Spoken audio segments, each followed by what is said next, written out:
For a game franchise that is literally called Grand Theft Auto, a crime defined as, quote, to take someone else's car without permission and with the intent permanently or significantly to deprive the owner of it, it should be pretty obvious to everyone just what the GTA franchise is really about.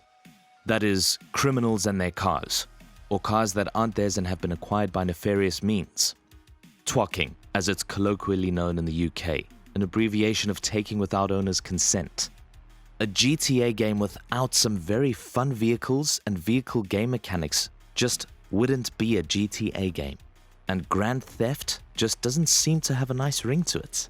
Throughout the years that the franchise has been going, its approach to modes of transport and acquiring them has changed and evolved as games and the technology of the day has advanced, adding more and more vehicles to their roster with every new title. Starting with GTA 3, which had only 56 unique vehicles, GTA Vice City went and nearly doubled that to 102. GTA San Andreas clocked in with 189 unique rides, while GTA 4 managed a reasonable 177, probably owing to it being set within the confines of Liberty City. Finally rounding off with GTA 5, which launched with a whopping 251 vehicles ready to go, before the online mode and DLC shot that number up to 675 plus. This latest upcoming GTA 6 will be looking to pump those numbers up. Currently, although the leaked list can only be reasonably treated as a rumor, it stands at around 300. But other than what they are and what they might look like, there is a lot of stuff worth unpacking about how all those great autos you'll be grand thefting will work. So let's get into it. Here are some crucial things that you must know about GTA vehicles. You'll be spoiled for choice. Kicking off this deep dive into all things auto, you'll be absolutely spoiled for choice when it comes to choosing which cars you want to remove NPCs from and drive away with. Unsurprisingly, Rockstar will be using a lot of the vehicle assets from their previous game GTA 5. This not only makes sense from a development standpoint, but makes sense in the timeline as well. Before you go calling Rockstar lazy for reusing assets, remember that GTA 6 will be set in roughly the same modern-day time period as GTA 5. It wouldn't make sense to code in an entirely new suite of vehicle assets for a game set in the same country and time period, albeit on different coastlines. Still, if you've been to America, you know that it doesn't matter where you are. You will always see Nissan Sentras, Priuses, and the dreaded behemoth, the Ford F-150.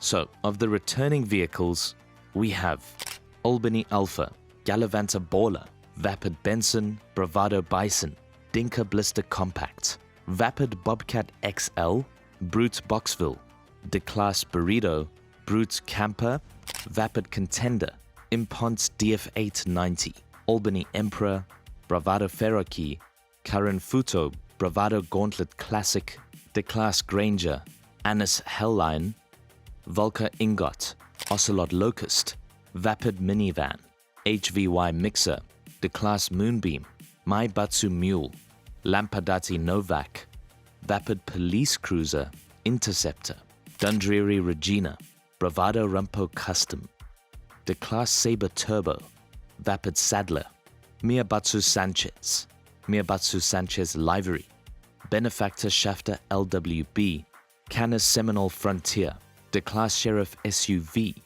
Vapid Slam Van, Vapid Speedo, Nagasaki Street Blazer, Karen Sultan, De-Class Tornado, Pegasi Toros, Bravado Yuga Classic.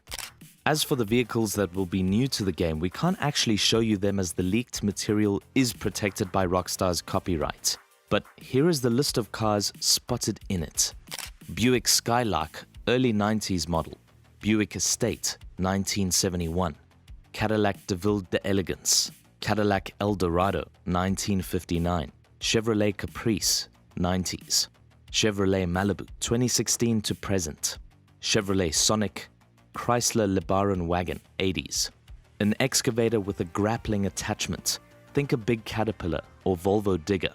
Ford 5th Gen F-150. Ford Explorer or Tahoe, 90s to 2000s model. Ford Ranchero, 70s. This seems to be Jason and Lucia's main vehicle. G20 conversion van, Honda Accord, 2018 to 2022 model. Jeep CJ8 Scrambler, 80s, Metro Mover, Toyota Camry, Toyota RAV4, 2018 to present model with apparent styling cues from a Lexus NX. Of course, these are the names of real-life vehicles that the spotted vehicles seem to be inspired by. Their in-game names will be made up law-friendly names. An impressive selection for sure, and one that is certainly going to add a new lease of life to the game world. I'm looking forward to seeing what chaos I can get up to with a giant excavator with a grappling attachment. I'm already imagining something like this. The kind of vehicles available to you will entirely depend on where you are in the game world. In the same way GTA 5 would spawn vehicles to suit their in-game locals, GTA 6 will be no different. If you're wandering around in the Everglades or the more rural areas of the game, for example, expect to see more off-roaders, 4x4s and beat-up old bangers. Likewise, for those more inclined to city slicking, you're going to see more suburban cars, SUVs, and some very flashy sports cars in the places where the upper crust live. It definitely gives the game a much more lived-in feel to it, especially when driving different cars to different locations and seeing how they contrast, looking much more out of place than the cars that fit the area. It's been observed that not only do the main two protagonists have their own individual inventories, but also a shared one too. We also know that hauling weapons around in a magic weapon wheel is no longer going to feature in the game. As well as Rockstar leaning towards tried and tested features from Red Dead Redemption 2, it's safe to assume that vehicles will come with their own storage for your weapons and tools. Like equipping things from your horse as Arthur Morgan, you might be making trips to the trunk of your car for that big 50 caliber sniper rifle. Not only will this add a lot of realism to the game, it also makes cars a lot more useful. And not just fast travel pods that you throw NPCs out of when you need a ride. Vehicle damage appears to have been overhauled for a more realistic feel. Instead of cars being damage sponges that will steam smoke and then be engulfed in flames before finally exploding, it looks like a lot of thought has gone into how cars actually work. One collision seems to be enough to get the engine steaming, which in actual fact is the most likely thing that would happen if you slammed a car head first into a streetlight, a cop car, or a particularly heavy-set pedestrian. Contrary to the popular belief that a few tons of metal can withstand a large amount of punishment, modern cars are actually designed to take all the damage so that you, the driver, can get away unscathed. Crumple zones collapse in on the car to protect the squishy bag of blood and organs that is the human operator. It doesn't take a lot of damage to rupture a radiator that normally sits right behind the car's grille, hence the steam that churns out when you smack it into a tree. Please don't try that at home. Crashing cars is silly and dangerous. Save it for GTA, where no one actually gets hurt. Will we see cars breaking down after enough damage has rendered it useless? Will the old, reliable trucks of a rural, forgotten age of America fare better and keep on chugging, while supercars turn to dust after a police bullet to the engine block? Who knows? But it's going to be fun to see what Rockstar comes up with. The police in GTA 6 have finally been given something that real-life cops have had since 1980. They managed to get themselves skmods. If you don't get that reference to the Blues Brothers movie, then this writer weeps for you. Yes, apparently the police will now remember any vehicles that they see you entering when you are wanted, putting APBs, whatever they are, on you and any car they know you've driven. Using a hot car in GTA normally meant that you had to drive really fast and erratically to evade the police long enough for the wanted level to die down. Or you could take it to a certain garage and have it painted a new color to magically fool any cops that were chasing you. Now though, you'll have to contend with modern policing tactics when it comes to catching vehicle-borne criminals. It might mean a lot more escape and evasion before finally parking your hijacked ride out of the way somewhere, dousing it in gasoline and lighting it on fire. So make sure to have some fun with it before you do. Have you been running from that 5-star wanted level for way too long? Have the police been endlessly harassing you while you just want to lose them and get the mission finished? Well, now you can give them a reason to back off and leave you be. A flatbed pickup truck mechanic shows the protagonist inside the bed of the truck, firing out of the back, with an over-the-shoulder close-up view making the intense mobile firefights a hell of a lot more action-packed and immersive. Don't have a pickup truck? Don't worry about it. Leaning out of the window of a moving vehicle and firing through a full 360-degree range has also been shown to be possible. The possibilities are endless for much more intense fighting on the move. Being able to switch between the characters could make for some very interesting chase missions, where you instantly switch between driving and gunning.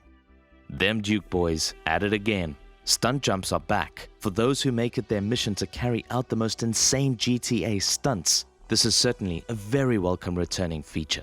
For players who seek out the most interesting ways to clock up airtime with things that were never meant to be in the air, it will be interesting to see the places where those ridiculous feats were intended to be attempted. It'll be even more interesting to see all the weird and wonderful places that players find on their own, not to mention things like jumping through the donut hole from miles away. What will be GTA 6's jumping through the donut hole? I wonder. Jumping over a lake of alligators? Anything to scratch the Evel Knievel itch. Cars will only have an incredible amount of Rockstar attention to detail on their exteriors, but their interiors as well. The leaked material showed us that we'll get to choose between a first and third person view. In first person, you as the player will be able to see an incredible amount of dynamic animation from the car's interior. Dashboard lights, speedometers, gas tank dials, and interior lighting just to start. You will always be able to adjust all kinds of vehicle settings such as the positions of the wing and rear view mirrors, the steering wheel position, the seat position, and even open the sun visor if your car has one. Adding to the already insane amounts of detailed things you can do with the cars in GTA 6, you will be able to customize almost everything about your vehicle. Debuting in GTA San Andreas, pimping your ride is definitely something that's making a comeback in GTA 6. Giving players the ability to change everything from the livery and interior to more mechanically functional upgrades like performance brakes, suspension, transmission, wheels, and even turbos and superchargers. There will likely be a plethora of modding shops, chop shops, and places to get and upgrade vehicles to your liking. Much like Red Dead 2's selection of different horses and upgrades you could acquire for them, it looks like players will be encouraged to acquire their own vehicles and put a lot more care and effort into them, rather than simply grabbing the first one they can steal in between missions. Although a lot of this is confirmed information regarding the vehicles of GTA 6 and some of it is speculation, there are things that are outright lies and scandal. Misinformation has been spread out there unchallenged and rocking the boat of discourse. If you'd like to see all about that, check out this video about the biggest GTA trolls so far.